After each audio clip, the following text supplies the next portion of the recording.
Amados irmãos, é sempre uma alegria muito grande estarmos reunidos para o exame, para o estudo das Sagradas Escrituras. Queremos pedir a bênção do nosso Deus para todos os que estão reunidos aqui e também os nossos amados das outras comunidades e os irmãos que habitualmente nos acompanham. Nós estamos examinando o livro de Hebreus. Hoje vamos ao capítulo de número 11.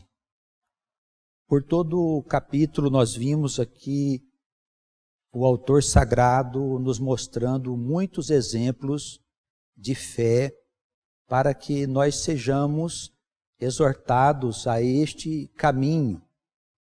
No finalzinho do capítulo 10, o autor fez lembrar que o justo, aquele que é verdadeiramente um crente, ele viverá da sua fé.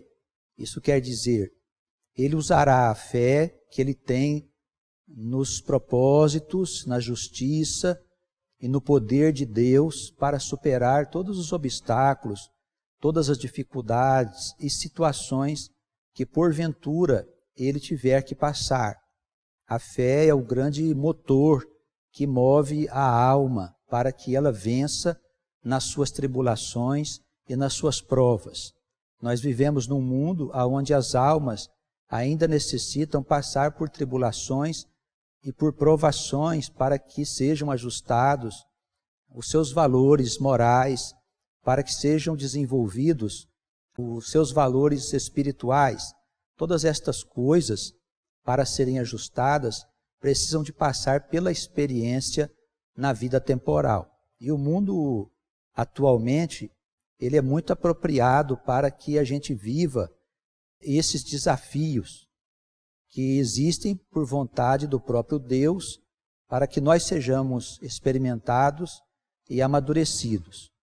E sem a gente ter esta fé viva, é muito difícil nós suportarmos os reveses da vida, esses desafios, essas dificuldades.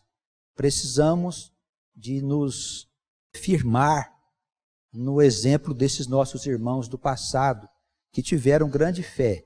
E o autor aqui ele fala de diversos personagens das Escrituras, nos lembrando que eles tiveram fé e por meio dela eles tiveram grandes vitórias.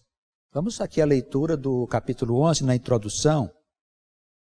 Eu peço aos irmãos aqui reunidos e os que estão em outros lugares que possam nos acompanhar. A fé é o firme fundamento das coisas que se esperam e a prova das coisas que se não veem, porque pela fé os antigos alcançaram testemunho. Pela fé entendemos que os mundos, pela palavra de Deus, foram criados, de maneira que aquilo que se vê não foi feito do que é aparente. Então o autor aqui nessa introdução, ele diz que a fé é a maneira como nós esperamos as coisas prometidas pelo nosso Deus. Ele diz que esse é o único caminho para que a gente tenha em nós uma firme convicção das coisas que existem além desse mundo que a gente vê com os nossos olhos. É por meio dessa confiança nas coisas que foram prometidas por Deus que nós alcançamos um bom entendimento daquilo que é o nosso mundo, do que nós estamos fazendo aqui, qual é a nossa missão no mundo e para onde nós vamos depois que o nosso corpo físico tomba, depois da morte, o que é que nos espera. Então, o autor diz, é o firme fundamento. O que quer dizer isso? É o firme alicerce. É onde nós devemos assentar a nossa casa. Aquele alicerce que é uma verdadeira rocha. A que Jesus se referiu, que se nós construíssemos sobre esta rocha a nossa casa, ao virem as tempestades, as provas, as nossas tribulações, desafios, todas essas coisas certamente seriam vencidas. A nossa casa não ruiria diante desses reveses e tempestades que naturalmente tem no mundo, os ventos, os raios, os trovões e tudo aquilo que significa forças destrutivas. A casa suportaria porque estaria sentada sobre uma rocha. Então, a fé é o firme alicerce das coisas que nós esperamos. Nós cremos nas promessas do nosso Deus e esperamos por meio da fé que ela se cumpra. Vivemos, superamos todas as dificuldades, todos os obstáculos, tomando como base esta fé naquilo que Deus nos prometeu. E é importante, irmãos, que a fé que nós temos não é porque só foram nos feitas promessas, mas nós todos, nos permitiu o Senhor, compreendemos aquilo que Deus criou e qual é o desejo deste Pai para esta humanidade. Nós vemos que há um pensamento geral na teologia tradicional de que a Terra é um mundo imperfeito, o plano material, espelho de um mundo perfeito que está do outro lado. E há esta ideia que sempre acompanha a teologia de que o homem deve sofrer, suportar as suas provações, as suas dificuldades, para ele mais tarde ir viver num lugar paradisíaco, nos céus. Mas o nosso Deus, Ele tem nos ajudado a compreender as coisas por um outro ponto de vista. Ao nosso ver, segundo as Escrituras, tudo indica que Deus quer tornar este mundo imperfeito, aonde nós existimos, à semelhança daquele mundo perfeito que está do outro lado, que é uma espécie de matriz do mundo que nós vemos, porque foi essa matriz, esse outro mundo, que gerou o mundo que nós vemos com os nossos olhos. Significa que o universo invisível é criador do universo visível, é a causa deste universo aonde nós existimos. Precisamos tirar do nosso pensamento essa ideia muito comum em todas as crenças e religiões, que viemos no mundo para sofrer. Nós viemos aqui para construir a nossa felicidade e a felicidade coletiva de todas as almas que habitam nesse mundo. Nós somos os servos e trabalhadores da casa do Senhor, desta casa, deste mundo que está sendo levantado por Deus através dos homens. Isso desde a antiguidade. Este mundo é um projeto de Deus. E a gente pode afirmar com certeza que há um grande número de almas que estão sendo trabalhadas para que possam habitar esse mundo quando ele atingir a condição de um mundo feliz, de um mundo aperfeiçoado, sem as desgraças, injustiças e imperfeições que a gente observa atualmente e que a gente vê que sempre esteve presente na história da humanidade. Então Deus, Ele quer construir nesse lugar um mundo feliz. E nós somos os trabalhadores dessa construção. É assim que nós precisamos nos colocar. Não como pessoas que estão vivendo aqui para colher os frutos de um plantio mal feito em outras vidas que nós vivemos. Não é somente isso. Quando nós colhemos as consequências daquilo que nós vivemos no passado, nós só estamos recebendo o castigo da lei. É a lei que nos faz sofrer o que causamos nos outros para que a gente receba em nós o plantio que nós fizemos. Mas Deus não deseja que isso siga acontecendo para sempre. Por isso, enviou Jesus para que Ele interrompesse esse ciclo de sofrimentos e de escuridão que ainda existe na terra. Jesus é o nosso libertador. Ele veio para salvar o mundo. E a gente não consegue entender o que quer dizer salvar o mundo se não for transformar essa humanidade num mundo feliz. Para salvar o mundo e destruir o mundo, ao mesmo tempo, nós entraríamos aí numa contradição. Os religiosos tradicionais pretendem destruir o mundo. Mas a palavra de Deus diz através de João, segundo o Evangelho de João, que Jesus Cristo veio para salvar o mundo. Então, ou ele salva o mundo, ou ele destrói o mundo. Ele não pode fazer as duas coisas. Parece que o mais acertado, é mais inteligente nós acreditarmos e concebermos que Jesus veio salvar esta humanidade da sua ignorância, dos seus sofrimentos, das suas tragédias, porque a humanidade não conhece a verdade eterna de Deus. Não tem conhecimento de como construir a casa da humanidade sobre uma rocha forte. E daí edificaram a casa da humanidade sobre areia. Os ventos, os rios chegaram, as tempestades, as chuvas, ventanias, e o que nós estamos vendo, a casa está balançando. Não deve ficar de pé por muito tempo. Essa é a história, de uma forma simples, do que está acontecendo com o nosso mundo hoje, atualmente. Então, nessa circunstância de transformação do mundo, deve nos mover a nossa fé viva nas coisas invisíveis. Por isso a fé nos ídolos é uma fé falsa, é uma afronta ao próprio Deus. Porque quando nós cremos numa imagem, nós estamos crendo naquilo que nós vemos. E a palavra diz que a verdadeira fé, aquela que é um alicerce firme, é a fé que crê naquilo que nós não vemos, que crê naquilo que Deus revelou para nós e nos prometeu. Então, é o firme alicerce de uma vida duradoura. Quem não tem esta fé precisa pedir ao Senhor que possa concedê-la, porque não há uma receita para isso, viu, irmãos? Se houvesse uma receita, nós a daríamos. Nós sabemos alguns caminhos, mas quem nos dá a fé é o Senhor, nosso Deus. Em nossas orações, devemos pedir que este Deus faça uma grande transformação na nossa vida, aumente a nossa fé, faça com que a nossa fé se torne robusta, se torne este firme fundamento a que se refere o autor do livro Hebreus.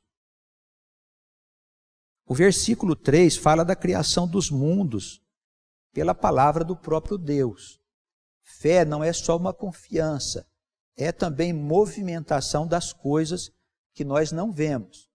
Seriam energias, seria uma vontade que atua num mundo invisível para que por meio dela as coisas possam acontecer. Os milagres, não seria a utilização desta fé, desta vontade que opera no invisível, em coisas e elementos que a gente ainda não tem conhecimento? Aparentemente, sim, porque pela vontade do próprio Deus se criaram os mundos. Quer dizer, a vontade eterna do Criador agiu de alguma forma numa matéria básica, numa matéria fundamental, oriunda da própria natureza de Deus, para que o mundo fosse criado conforme nós o conhecemos. O universo que num primeiro momento era caótico, ele foi sendo organizado pela mente do próprio Deus, que criou os mundos, os sóis, as galáxias e todas as coisas que estão diante de nós. Assim, a fé, ela não pode ser concebida por nós apenas como uma confiança, mas também a fé movimenta uma força invisível para o bem ou para o mal, porque é a mesma fé. Nós vemos que as Escrituras condenam aqueles chamados feiticeiros, porque eles utilizavam a sua fé para fazer coisas contrárias àquilo que recomenda o Senhor, para fazer o mal. Por isso, os feiticeiros, em todos os tempos, segundo a palavra de Deus, sempre foram condenados, porque usavam a sua força de fé, de confiança, para fazer coisas prejudiciais às pessoas. Então, o Senhor, Ele nos faz entender esses mecanismos da vida invisível para que a gente saiba como as coisas se passam.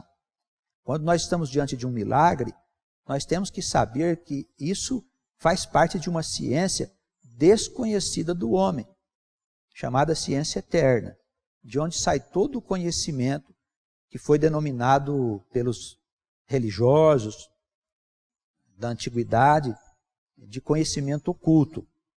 Mas foi oculto por certo tempo.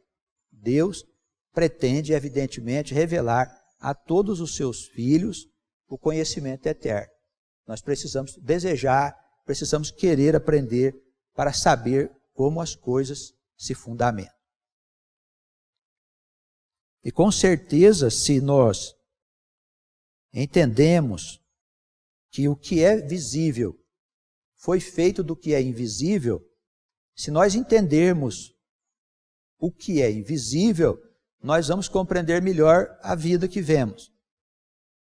É simples de compreender. Não dá para entender a vida se você não considerar as coisas invisíveis.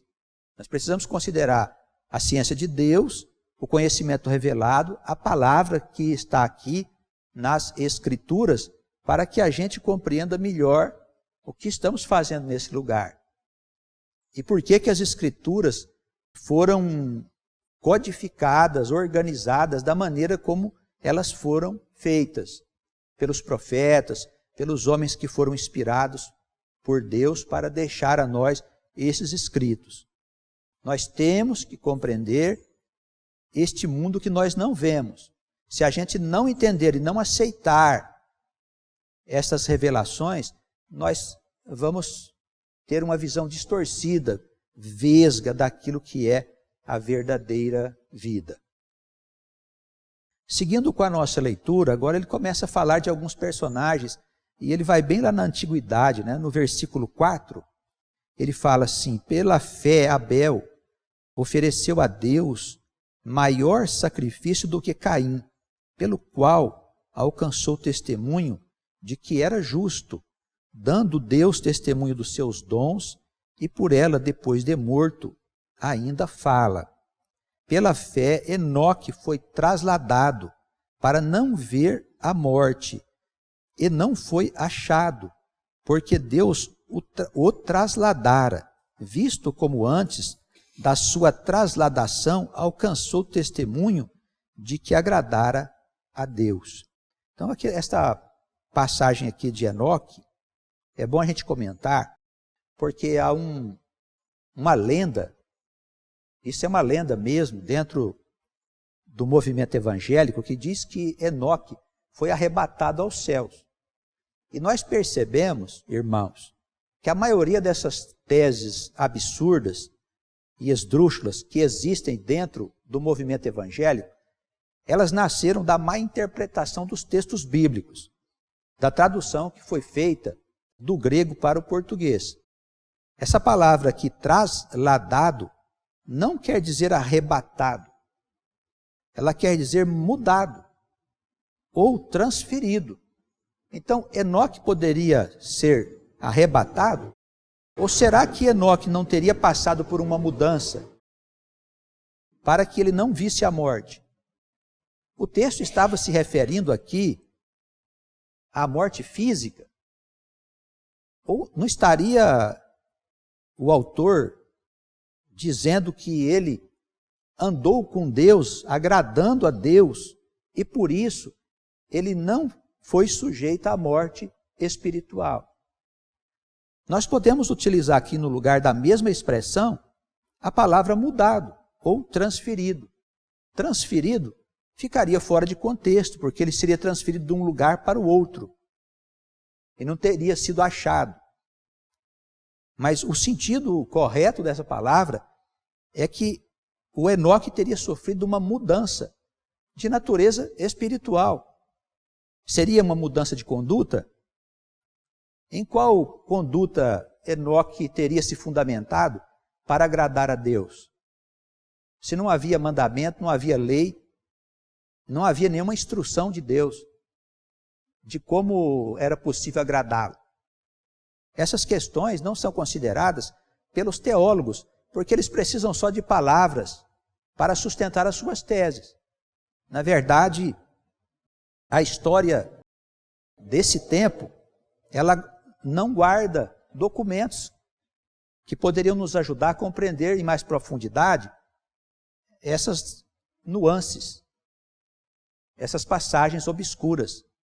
O que se sabe é que a palavra diz que Enoque andou com Deus, e por isso ele foi mudado de um homem mortal para um homem imortal.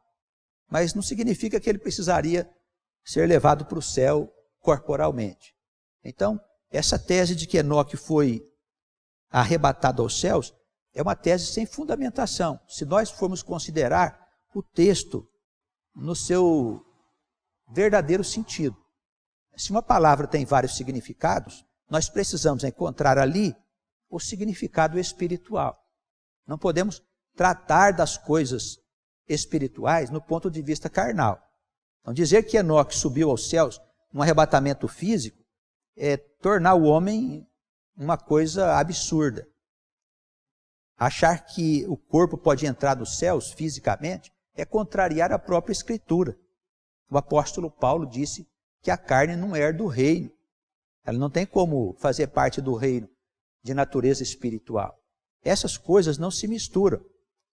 Irmãos, consultando aqui o livro, a gente olhando no grego o sentido das coisas, existem muitas passagens obscuras, mal traduzidas.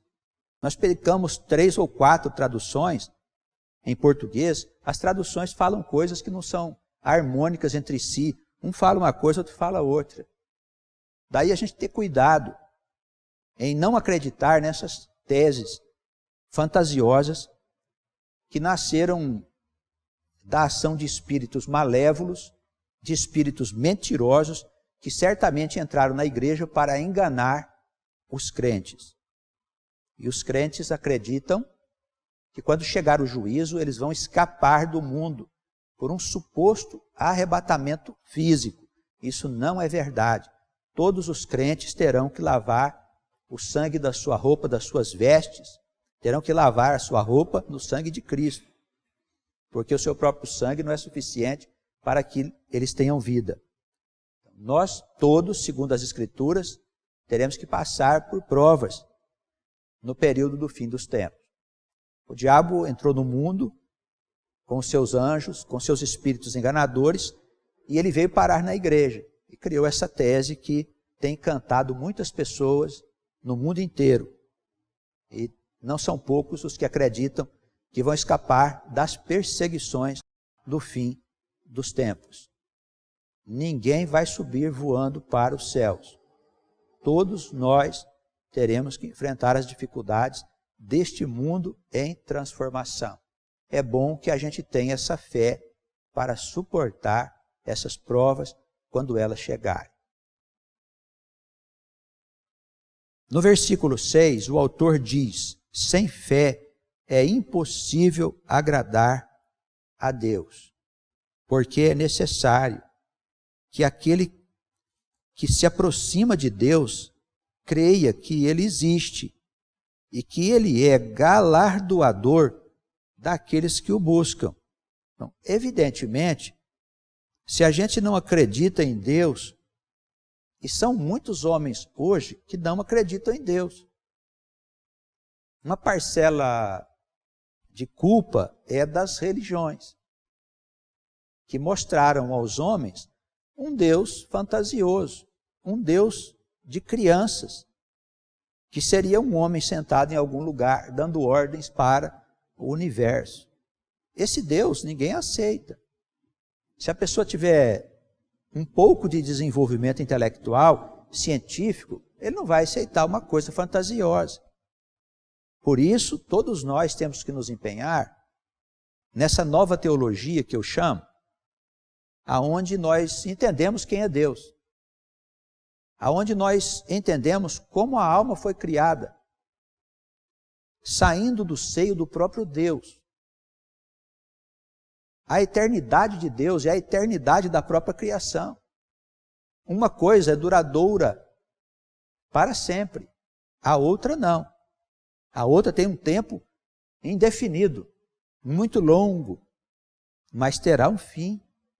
Compreender todas essas coisas nos ajuda a entender melhor o que está acontecendo no mundo. Por que que o mal está no mundo? Por que que existem as injustiças? Não existe anjo caído. Não existe um demônio que era um anjo bom que se revoltou contra Deus. Essas concepções são fantasiosas. Não devem ser utilizadas pelo povo de Deus. Essas concepções foram criadas no seio da igreja evangélica cristã. Os teólogos da igreja católica inventaram essas interpretações para poder justificar o mal que está no mundo, sem compreender que existem explicações lógicas, inteligentes acerca da presença do mal. É necessário que haja o mal para que as pessoas conheçam o bem. É uma fase da evolução do mundo. Nós somos almas que transitamos pela história desse mundo. Nós somos os trabalhadores dessa humanidade desde há muito tempo. E novos trabalhadores vêm sendo acrescentados a essa humanidade. Daí a sua expansão em termos de população. Nós estamos nesse mundo há muito tempo, trabalhando para a edificação desse mundo. E o inimigo, o mal que está no mundo, é o espírito da ignorância. Esse espírito vai ser tirado da terra. De que maneira? O mundo se encherá do conhecimento do Senhor, desde o menor até o maior. A palavra é das Escrituras.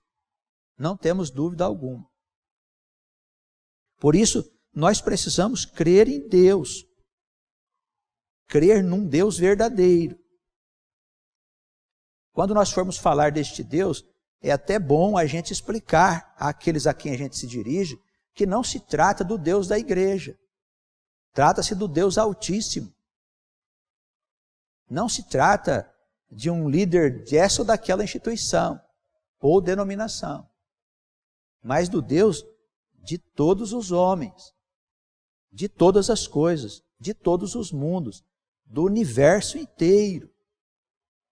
Um Deus cuja natureza é desconhecida por nós, mas pela sua obra nós deduzimos que a sua bondade não tem fim, a sua justiça, a sua perfeição, a sua misericórdia, o seu amor por nós que somos as suas criaturas, os seus filhos. Irmãos, temos que dizer desse Deus para todas as pessoas a quem nós pudermos alcançar, para que elas também saiam desta ilusão, saiam destas fantasias que foram criadas em tempos de ignorância. É hora do entendimento avançar. Nós estamos participando desse avanço de entendimento. Temos que ter coragem, no dizer do apóstolo, nós temos que ter ousadia para entrar no santuário e tomar posse desse conhecimento, que não é vedado a ninguém. Não é vedado a ninguém. Todos podem ter acesso ao conhecimento eterno. Versículo 7. Pela fé, Noé, divinamente avisado das coisas que ainda não se viam, temeu e, para a salvação da sua família, preparou a arca, pela qual condenou o mundo e foi feito herdeiro da justiça, que é segundo a fé. Pela fé, Abraão, sendo chamado, obedeceu, indo para um lugar que havia de receber por herança, e saiu sem saber para onde ia. Pela fé, habitou na terra da promessa, como se fosse terra alheia, morando em cabanas com Isaque e Jacó, herdeiros com ele da mesma promessa, porque esperava a cidade que tem fundamentos, da qual o artífice e construtor é Deus. Pela fé também a mesma Sara recebeu a virtude de conceber e deu à luz já fora da idade, porquanto teve por fiel aquele que lhe tinha prometido. Então nós vemos aqui vários exemplos de fé, né, do Noé, aquele que foi avisado das coisas que iriam acontecer. Ninguém acreditou. Todo mundo comia, bebia, davam em casamento, casavam-se. Todo mundo estava ocupado com seu campo, com seus negócios, até que veio o dilúvio e fez uma grande destruição. Noé acreditou no Senhor, ele creu no Senhor e por isso ele viveu. E nesses tempos em que nós estamos vivendo, em que Deus vem alertando, através da boca de muitos pregadores, não são poucos os que têm anunciado que o fim do mundo está se aproximando, que o reino de Deus está chegando. Não são poucos homens que têm anunciado estas coisas. E nós precisamos também dizer dessas coisas para as pessoas. Muitos não creem.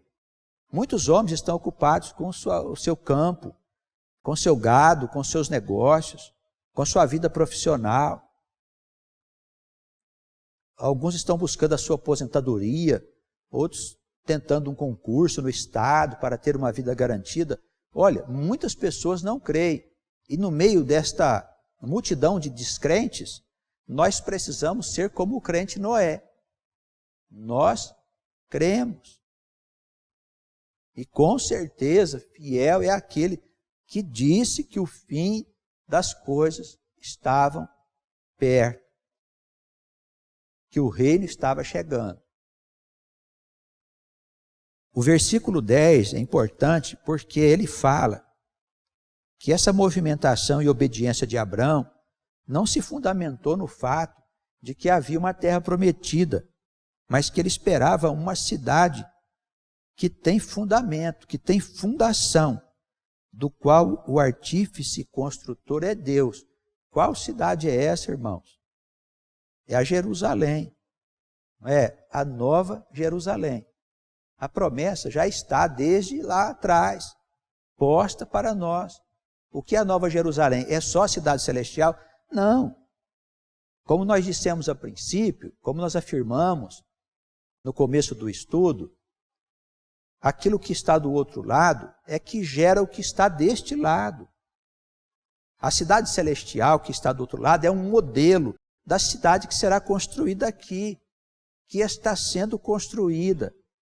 Quando Abraão recebeu a promessa, ele não andou, não obedeceu, não seguiu, somente na esperança de que havia uma terra aqui, mas que havia uma terra definitiva, nos céus, uma cidade que é dos céus e é da terra também.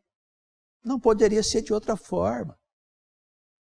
Irmãos, é muito estranho a gente achar que Deus fez um lugar de sofrimento para a gente passar tribulações e na obediência e na humildade em engolir todos esses sofrimentos e sacrifícios, a gente vai viver com Ele num jardim celestial e passar a eternidade lá sem fazer coisa alguma.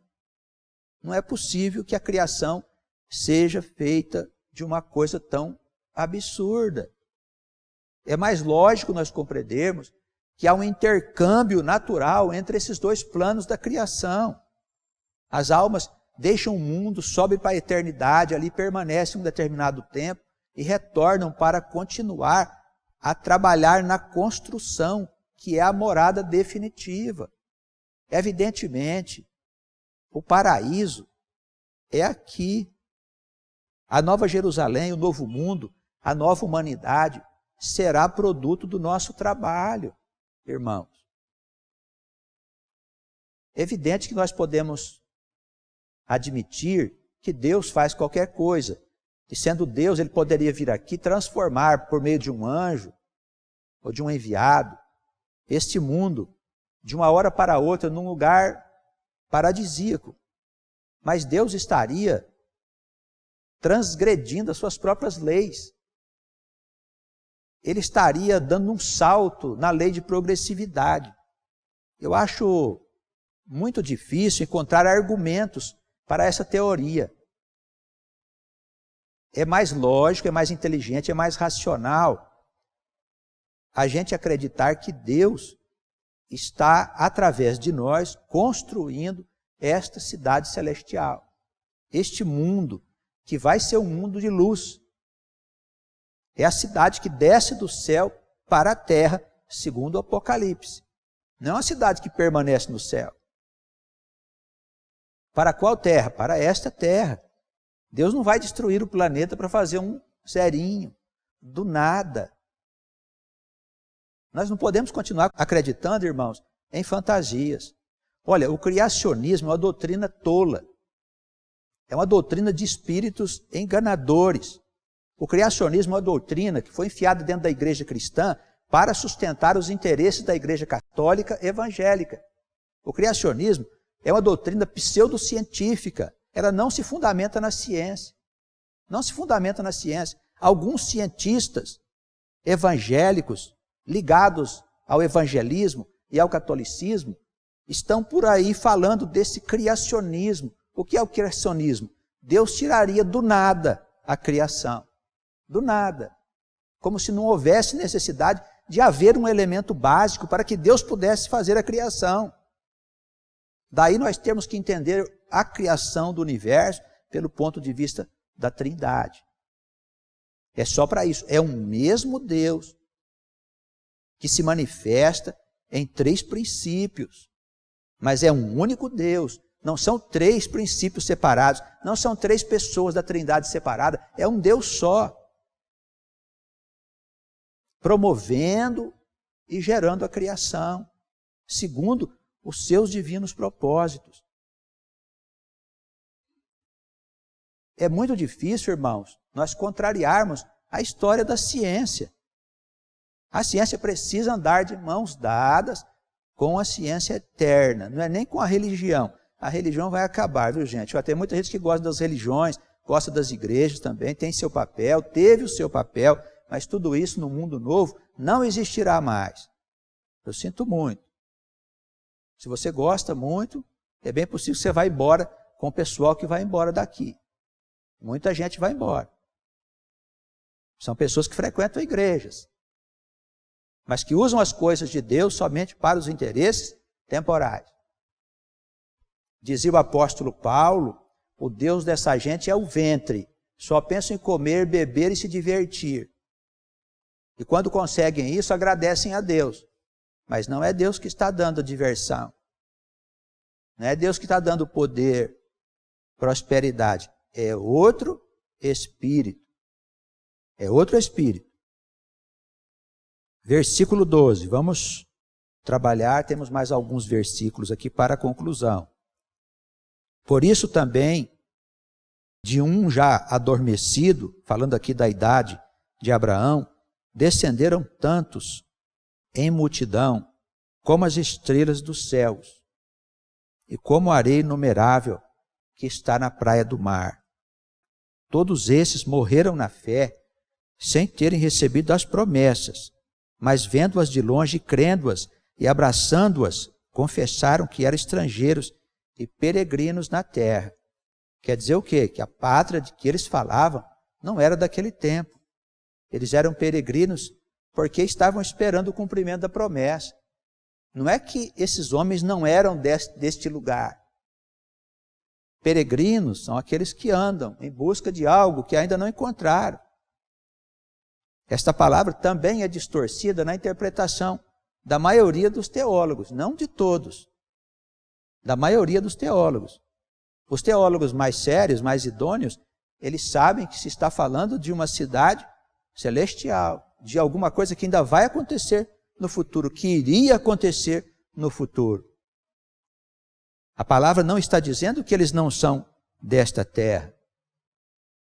Alguns gostam de dizer, nós somos peregrinos aqui na terra, só passamos por aqui para viver depois na eternidade. Tudo bem, eu quero ver o que você vai ficar fazendo lá. Recentemente, numa telenovela ligada às histórias da Escritura, mostraram lá a história do rico e Lázaro, né? Acho que os irmãos conhecem essa telenovela. E no final apareceu o paraíso, aonde o Lázaro foi levado para viver com Abraão. O paraíso era terrível.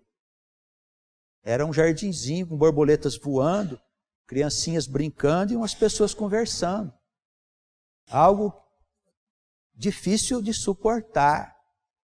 Esses paraísos, essas coisas, são da infância, irmãos, histórias para meninos de 3, 4, 5 anos.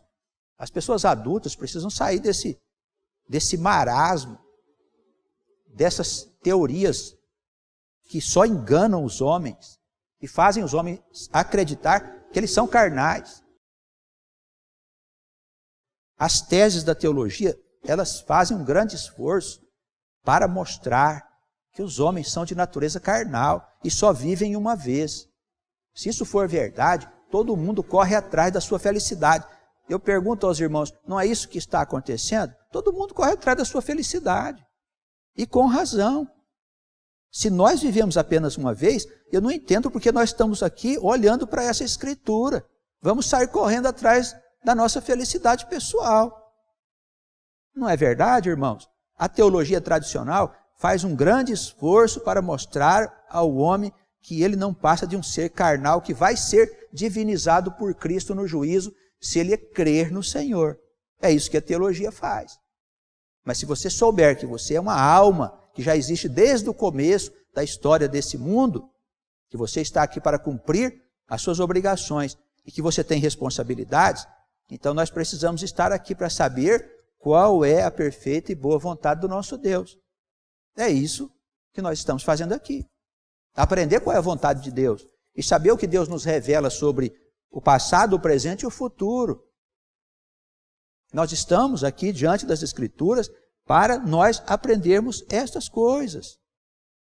Não estamos aqui para sermos salvos e viver num paraíso que não tem qualquer sentido, irmãos. Sinceramente, se você tiver paciência para passar a eternidade sem fazer nada, tudo bem, porque não vai fazer nada mesmo. Lá, o trabalho do universo é feito pelos anjos.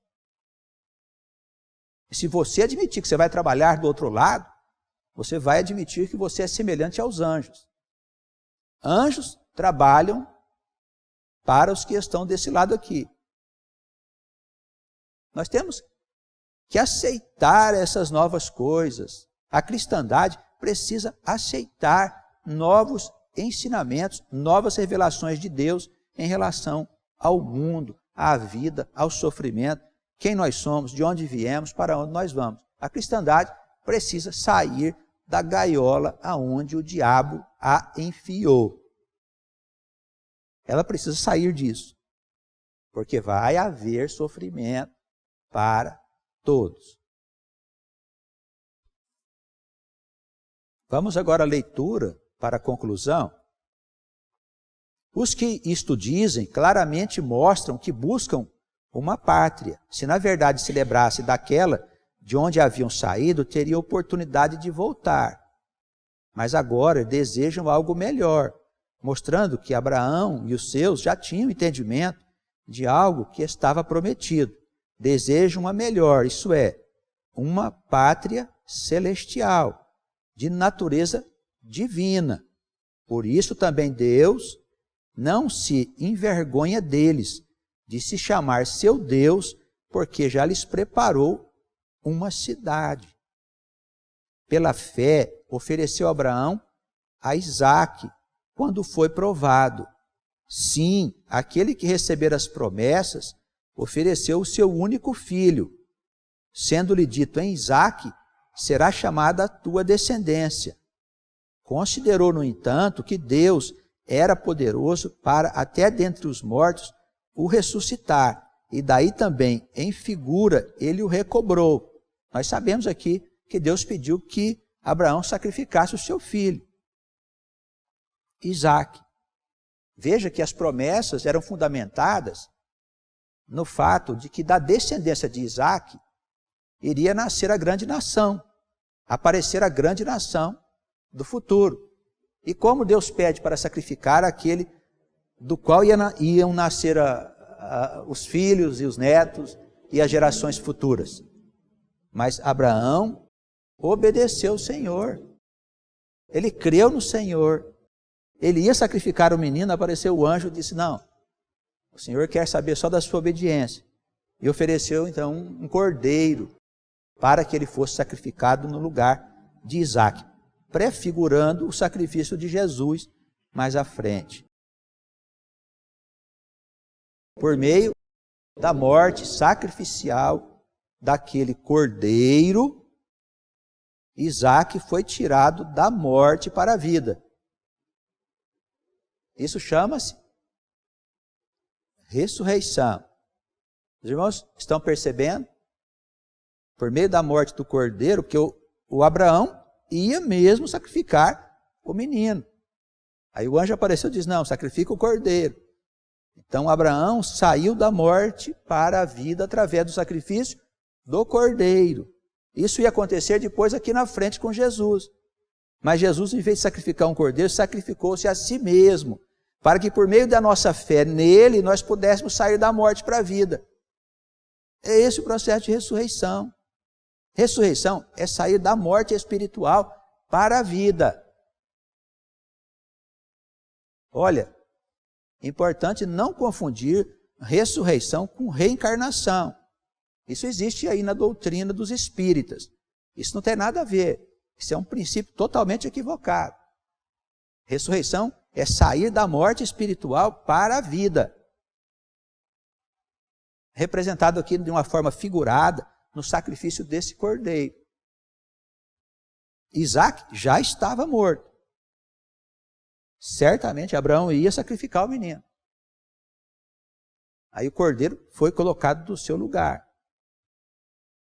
Isaque reviveu. A morte ia tragá-lo. Tragou o cordeiro. E ele foi salvo. Isso chama-se ressurreição. Ressurreição é sair da morte para a vida espiritual. Da morte espiritual. Não é ressuscitação. Não se trata de ressuscitar uma pessoa que morreu. Isso é um outro conceito.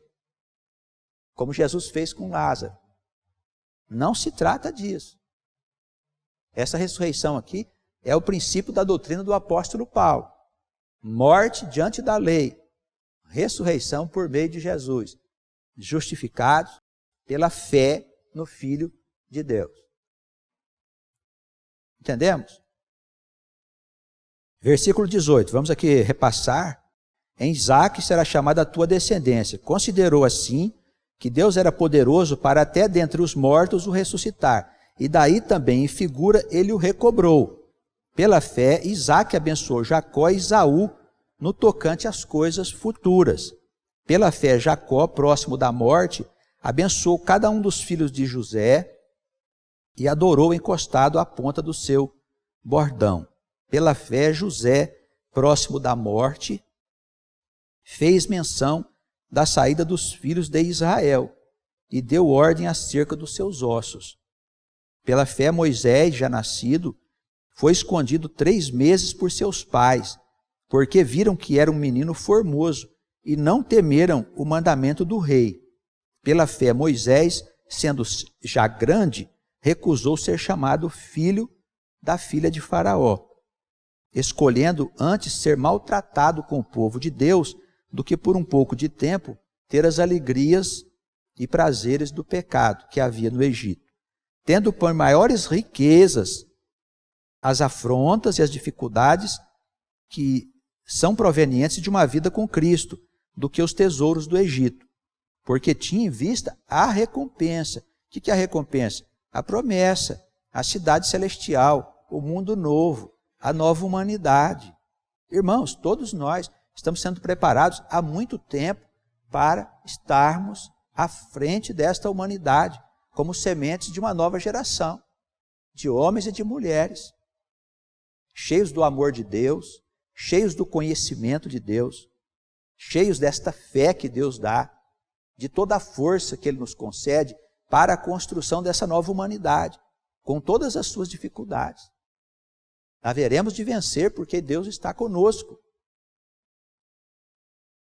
Pela fé deixou o Egito, Moisés, não temendo a ira do rei, porque ficou firme, como vendo o invisível. Não é como vendo a Deus, não, como se ele estivesse vendo o que estava por vir, o cumprimento da promessa, a cidade santa.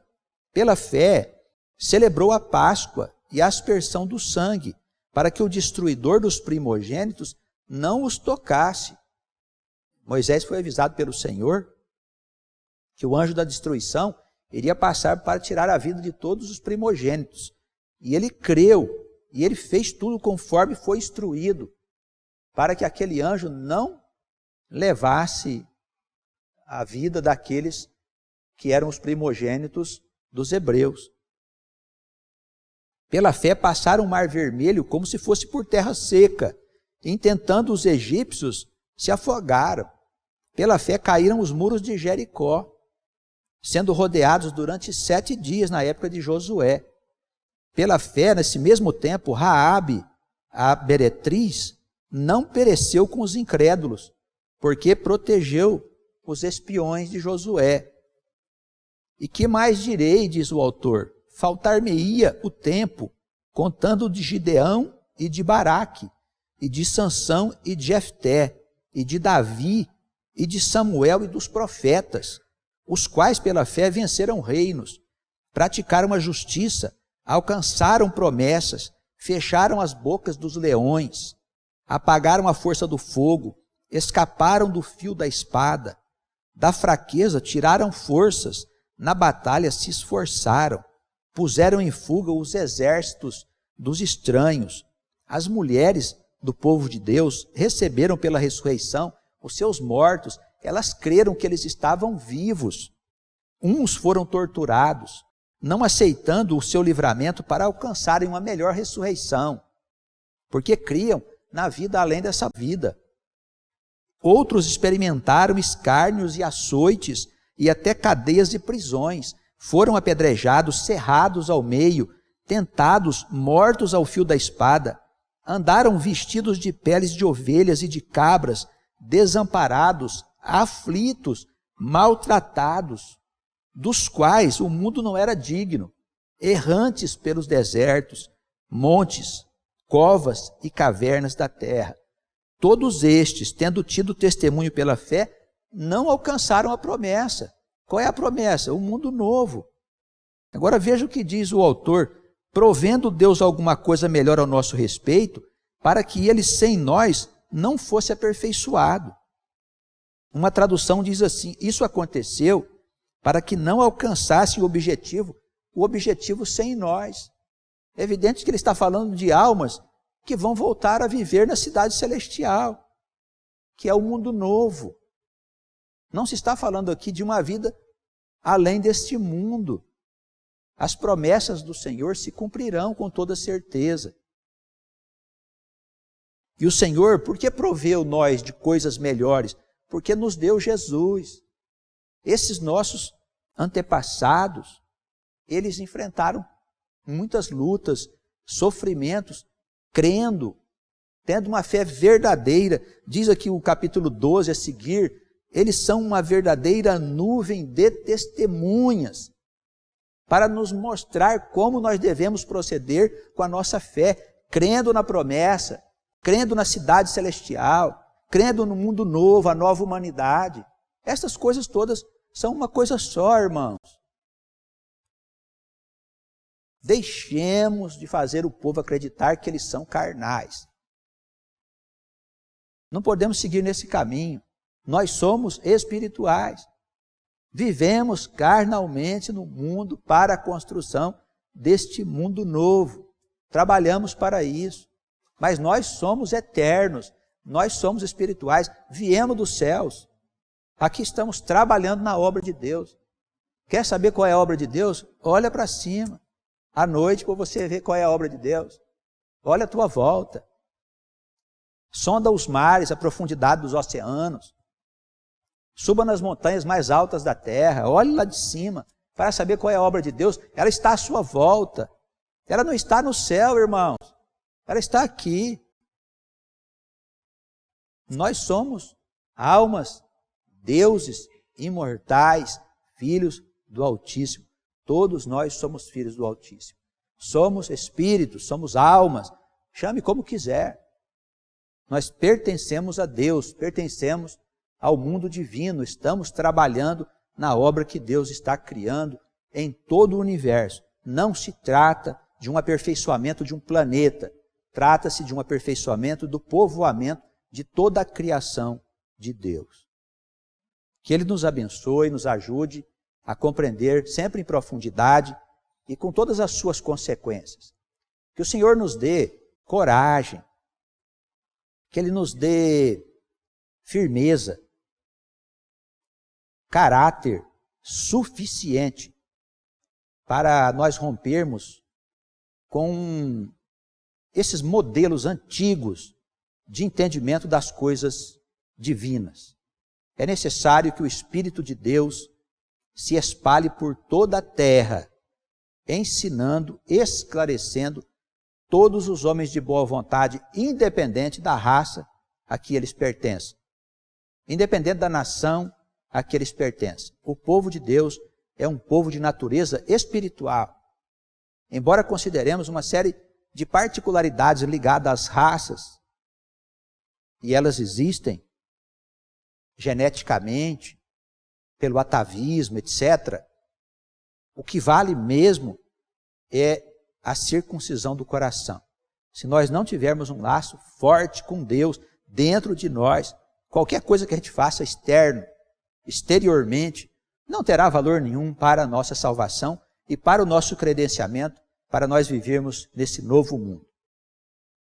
Que Deus nos abençoe muito, a todos nós reunidos aqui, os amados que estão nas outras comunidades, que o bom Deus possa nos guardar dos perigos, tormentos dessa humanidade, nos dar segurança, nos dar firmeza, para nós sermos vitoriosos nas muitas lutas que nós temos pela frente. Que Jesus esteja sempre conosco.